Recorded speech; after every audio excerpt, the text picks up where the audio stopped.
Friends, the products, okay, the happenings when you were a leader, what is happening under you, the products, that is who you are. That is a reflection of your leadership. So if you are a very good leader, and it's usually in blocks. In fact, in football, we work in 4-year blocks. We know that. Mm-hmm. So the cycle, and it's a perfect footballing cycle, from 2020 up until now, it's one full cycle. If you like, you can even go back to 2018, the last time we didn't make a World Cup. Yeah. To 2022, that's one cycle. And then 2022 to 2026 will be another cycle. But for Kurt and his tenure, that 4-year cycle it's enough for you to start something and for us to see the fruits or the fruits of what you started. And unfortunately for Kurt Okreku, look, we need to stop, and I'm not going to tackle this as a Black Stars problem. The Black Stars is, because it's the biggest product, or the biggest product under the GFA. Mm-hmm. Anytime something happens to the Black Stars, it takes a lot of eyeballs there. But it doesn't mean, and what is happening is not just situated to the Black Stars. Yeah. That's why I personally don't want to look at this thing as a Black Stars players issue, as a Black Stars coaching issue. There's something fundamentally wrong with the leader and the leadership and the direction that they are taking. Because every aspect of our football is dying. It's failing. Look, when you look at the excuses that Achu was talking about, Otto giving, he spoke about people hate him. Kurt has spoken about negativity around the team and journalists and fans talking negative, and that's the reason why. He can't work with his, famously saying he can't work with his enemies. Even went on to couch the Bring Back the Love campaign because he said it is the negativity around the team that is causing them. So what Otto is saying is not far from what his boss has been saying. When he talks about Otto, the last, during the Sudan, the last international window, when we lost against Sudan and drew against Sudan, he spoke about the fact that the players are not good enough, and he has worked with the likes of SCN and Muntari, that we have to accept. We have to accept that the players are not as talented.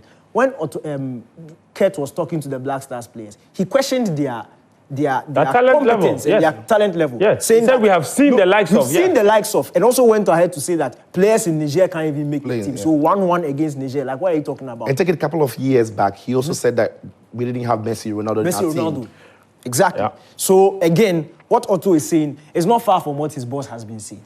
Then you go on to Otto Addo, again, making it seem like Ghana not qualifying for an AFCON in 20 years happens. It's normal. He said, yes, it happens. And then we need to shift focus to the World Cup qualifiers.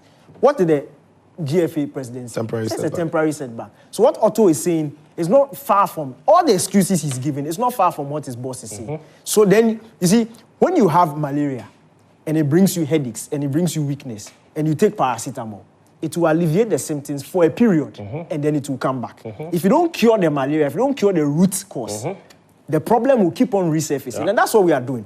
We sat here and we said it was a Kwesi Appiah issue, we sacked him. We said it was CK, we sacked him. We said it was Milo, we sacked him. We said it was Otto, we sacked him. We brought in Chris Hughton, we sacked him. Otto has come back again. Now, I was doing just a quick research. You see, different coaches stand for different principles, okay? And you would see their mark on the team that they manage. When you look at Milo, and you look at Chris Hughton, they have built their reputation on proper defensive football. Yeah. So it might not be nice, but they will always be difficult to beat. Yeah. But let's look at Chris Hughton's last 8 games for the Black Stars. He won 2, he drew 4, he lost 2. He scored 9, conceded 9. So that's an average of conceding 1 goal a game. Yeah. So once he was playing Ghana needs to score more than 1 goal for us to guarantee a win, because we were always going to concede. Compare that to Otto Addo, and Chris Hughton took over Otto Addo. Compare that to Otto Addo's 7 games, and I'm using competitive fixtures. Compare that to Otto Addo's, his first stint, where he played 7 games, won 2, the same amount of wins. Drew 3, lost 2, drew 2, lost 2, scored 10, conceded 9. 7 games, 9 goals conceded.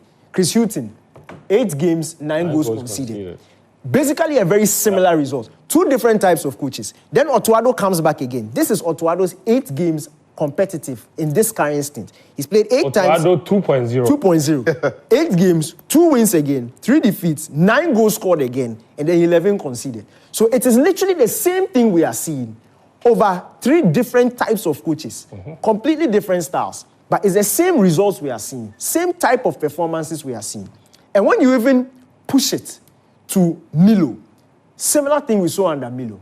Milo, who in his first stint, we all saw that the Black Stars, that was one goal project. Went to the final of the AFCON, conceding only twice. In fact, no, in 2 games. In the first game we conceded, and we didn't concede throughout the knockout rounds and went to concede in the final. We were that sure of our defense. So we scored 1, it was easy for us to defend. Milo comes back the second time. It's completely unrecognizable. It's a completely different coach.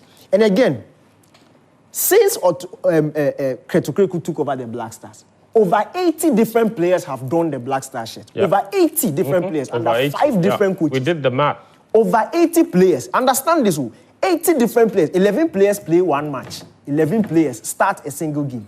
Over 80 players have played under this Ketokreku regime. In just 5 years. Yet, the results are almost the same. And I've just run you through them. The results are almost identical. So if you sit here and you tell me that sack the coach, I'll tell you no. I'm tired of sacking coaches. I'm tired of addressing... It's time to look elsewhere. It's time to look elsewhere. It's time to address the root cause of the issue. And he is the root cause of the issue. Because you know what? It's not just the Black Stars.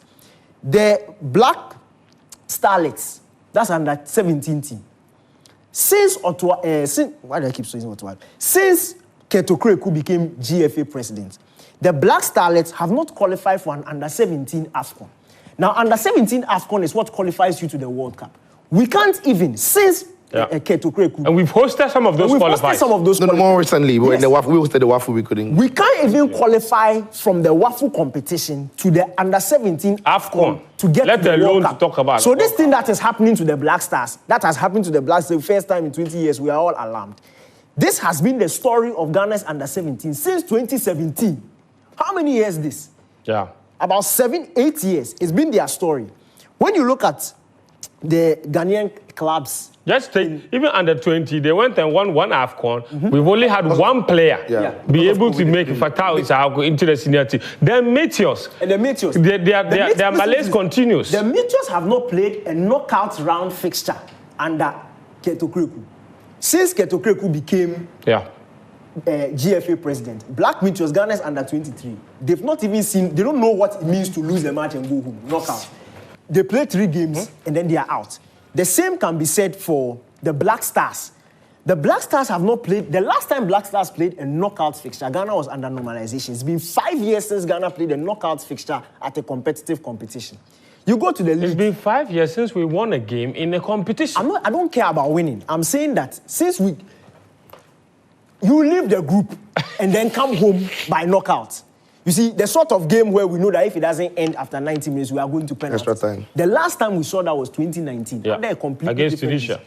Now, let's look at the league and the clubs and our representation in CAF inter-club competitions. For 5 consecutive seasons, Ghanaian clubs have only seen the group stages once. That was last season. Yeah. When Midiama and Dreams FC got to the group stages. It has been prelim knockout after prelim knockout after prelim knockout. So across board, the Black Queens missed an AFCON. They couldn't qualify. They missed 2 AFCONs. 2 AFCONs. They've missed 2 AFCONs. Finally, they've made 1. And we don't, the way it's looking, it doesn't look like they can make the World Cup. The Black Queens have failed to qualify for Olympics because the Olympic qualification is different. They failed to qualify for Olympics. Ghana's under 17 team, who in 2012, they are under 17 women's team, who in 2012 were 3rd in the world. That was a maiden FIFA under 17 World Cup. They did dramatic. There were remnants of that team that took over the 2015 gold-winning team. Yeah. They took the captain of that under 17 team.